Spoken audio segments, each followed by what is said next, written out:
In the early 1500s, England was not yet a great sea power. But winds of change were stirring. From the coasts of Spain to the sugar plantations of Brazil, English sails began appearing in places once dominated by Spain and Portugal. This is the story of England's first wave of oceanic expansion. As trade across Europe evolved, English merchants tapped into new routes. Bristol and Plymouth connected Portugal with Antwerp, while Southampton reclaimed old business lost to Venice's decline.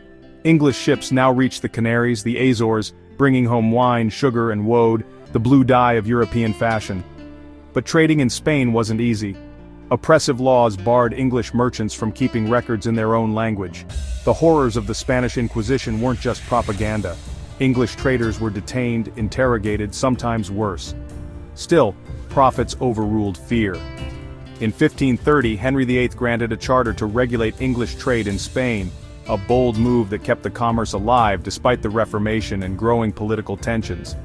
Meanwhile, William Hawkins of Plymouth pioneered English trade with Brazil. He made voyages in the 1530s, returning with sugar, ivory, and Brazil wood. His success inspired others from Southampton and London to follow, even building forts on foreign shores. But as Portugal clamped down and war broke out, freebooting became more profitable than honest trade. Privateers, essentially pirates with government permission, plundered treasure ships from Spain and the West Indies. By 1545, no merchant ship was safe. Behind the scenes, powerful merchant families bankrolled these voyages. The Gonsons and Castlans of London, the Hawkins family in Plymouth, and the Thorns of Bristol, all mixed commerce with naval supply, privateering, and even politics. Henry VIII, for his part, knew the importance of naval power. He built up the Royal Navy, fortified ports, and laid the groundwork for England's rise as a maritime power. It didn't win him many battles, but it kept invaders out and merchants afloat. In 1553, a new trade route opened north. Richard Chancellor sailed into the White Sea and overland to Moscow, negotiating directly with Ivan the Terrible.